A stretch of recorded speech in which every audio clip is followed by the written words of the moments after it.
Estimados, vamos a proceder con el segundo vídeo de esta serie que vamos a dedicar a comentar el documento de la Congregación para la Doctrina de la Fe del año 2018 titulado Economicae et Pecuniarie Questiones. En el primer vídeo hicimos una síntesis general de los principios que presiden este documento y de cuál era la intención general del mismo. En este segundo vídeo vamos a tratar de profundizar un poco más en aspectos concretos. En particular, vamos a entrar al análisis de los puntos 1 y 2 del documento, por un lado de la introducción y por otro lado de las consideraciones básicas de fondo. La introducción de este documento es particularmente sustanciosa y desde luego es toda una declaración de intenciones de lo que va a ser el desarrollo posterior del texto. A mí me gustaría distinguir entre dos categorías de principios que vamos a comentar hoy.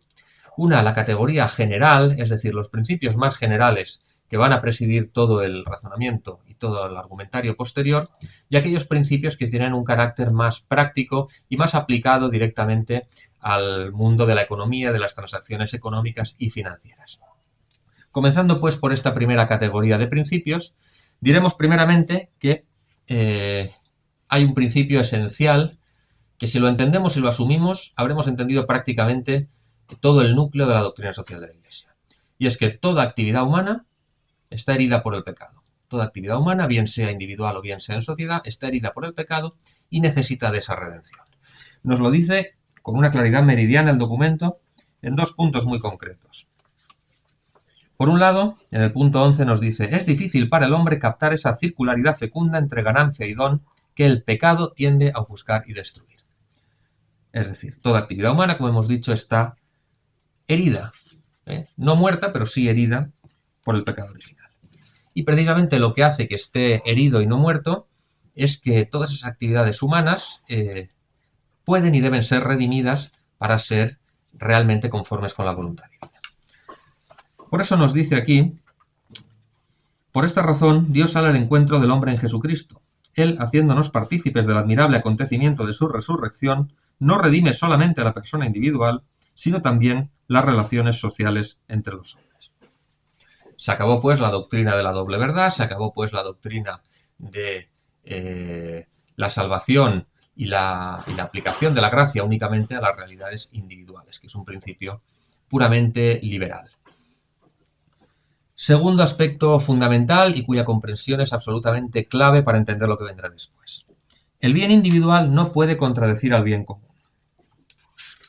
En la primera página de la introducción, en el punto 2, nos dice lo siguiente: la promoción integral de cada individuo, que yo preferiría llamar perfección, de cada comunidad humana y de todas las personas, es el horizonte último de este bien común, que la Iglesia pretende lograr como sacramento universal de salvación.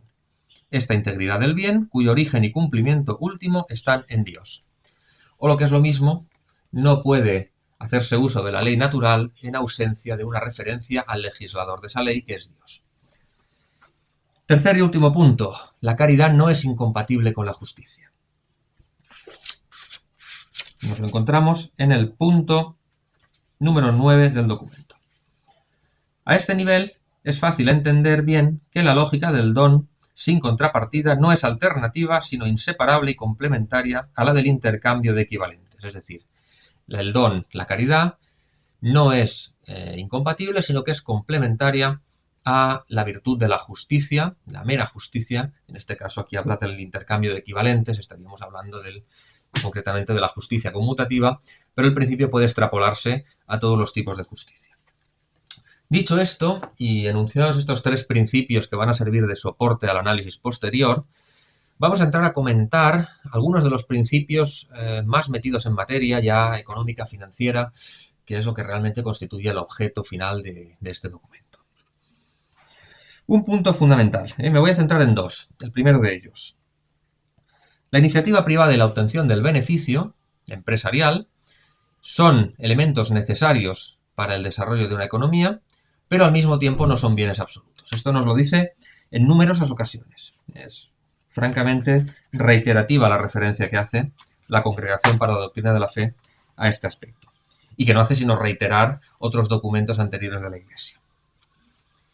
Por un lado nos dice: ninguna actividad económica puede sostenerse por mucho tiempo si no se realiza en un clima de saludable libertad de iniciativa. Por lo tanto, la libertad de iniciativa en principio es buena, pero no puede entenderse como un bien absoluto, ni tampoco tiene la capacidad exclusiva de generar los bienes superiores. Por otro lado, nos viene a decir el documento lo siguiente. Habla de una inversión de orden entre medios y fines, en virtud del cual el trabajo de bien se convierte en instrumento y el dinero de medio se convierte en fin. El dinero es un medio, no es un fin. Esto lo ha repetido hasta la saciedad la Iglesia. Y el trabajo, que tiene como sujeto al hombre, es algo que tiene que tener prioridad sobre el dinero. Después, más adelante o en otra ocasión, profundizaremos sobre este punto. Lo que es importante discernir aquí es que ni la iniciativa privada ni el beneficio empresarial son bienes absolutos, ni pueden ser, ni pueden justificar la actividad económica de por sí, ni pueden ser la razón de ser de la acción económica. Hay también una afirmación muy interesante y muy contundente. Nuestra época se ha revelado de cortas miras acerca del hombre entendido individualmente, prevalentemente consumidor, cuyo beneficio consistiría más que nada en optimizar sus ganancias pecuniarias. Es decir, la finalidad última de la economía no es el bien común, sino es la maximización del beneficio. Error liberal, error condenado por la Iglesia en numerosas ocasiones, la última de ellas en el documento que estamos analizando hoy. Otro aspecto muy importante que cabe destacar al hilo de todo lo anterior. Ese potente propulsor de la economía que son los mercados es incapaz de regularse por sí mismo. Es decir, el mercado de por sí, aunque sea un medio útil para las transacciones económicas, no es infalible, no tiene la capacidad absoluta de producir automáticamente por los meros intercambios que en él se producen bienes de tipo superior. Eso también es importante repetirlo, porque hay una gran confusión al respecto. Y por último, una afirmación que a muchos va a chocar, pero que requiere una explicación profunda y una explicación razonada. Ningún beneficio es legítimo en efecto cuando se pierde el horizonte de la promoción integral de la persona humana, el destino universal de los bienes y la opción preferencial para los pobres. ¿Socialismo? No. Lo que está diciendo aquí la Iglesia es que el beneficio, siendo en principio legítimo, tiene carácter de medio y por lo tanto ese beneficio no puede constituirse al margen del bien común para el cual está orientada y dirigida la actividad económica. Simplemente es eso lo que está diciendo. Ni está diciendo que haya que expropiar beneficios, ni está diciendo que haya que expropiar propiedades. Está dando orientaciones morales, porque lo anterior serían orientaciones políticas. Está dando orientaciones morales acerca de cuál es la legitimidad moral de los beneficios, es decir, a qué se aplican los beneficios empresariales, a qué se aplica la riqueza y el valor que se genera en la economía. ¿Se aplica al bien común? ¿Se aplica para la promoción integral de la persona humana? ¿Se aplica teniendo en cuenta el destino universal de los bienes, o lo que es lo mismo que la propiedad privada en su ejercicio no es absoluta? ¿Se aplica en la opción preferencial por los pobres? Es decir, ¿contribuye a una sociedad que sea desde el punto de vista material más justo y que los recursos materiales, en consonancia con ese destino universal de los bienes, estén más correctamente distribuidos? Esto es lo que nos está diciendo la Iglesia en este párrafo. Y bien, concluiremos con un segundo punto que nos servirá de introducción para lo que en sucesivos vídeos, Dios mediante, vamos a ir introduciendo. Y es la actividad financiera, cuya contribución por parte de este documento es francamente notable. Nos dice lo siguiente. Hay que destacar que en el mundo económico y financiero se dan casos en los cuales algunos de los medios utilizados por los mercados, aunque no sean en sí mismos inaceptables desde un punto de vista ético, constituyen, sin embargo, casos de inmoralidad próxima, lo que en teología moral tradicional se ha llamado siempre ocasión próxima de pecado.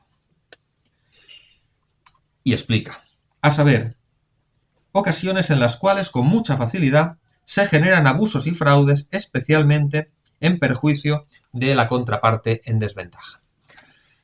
No nos está diciendo que la actividad económica y financiera en sí sean inmorales o sean pecaminosas. Lo que nos está diciendo es que, dada la configuración actual del sistema económico y financiero, determinadas operaciones y determinadas transacciones se prestan fácilmente al fraude, a la injusticia, a la especulación, etc. Que eso es un aspecto que vamos a desarrollar posteriormente, porque creo que este documento tiene mucho que contribuir al respecto. Y si bien recuerda principios esenciales que han sido reiterados por la doctrina de la Iglesia muchas ocasiones anteriores, tiene la virtud de profundizar en un aspecto que precisamente por su novedad y por su actualidad posiblemente no haya sido profundizado de la manera más adecuada para facilitar el discernimiento moral y los juicios morales a los cristianos. A ello, Dios mediante, nos dedicaremos en los próximos vídeos. Muchas gracias.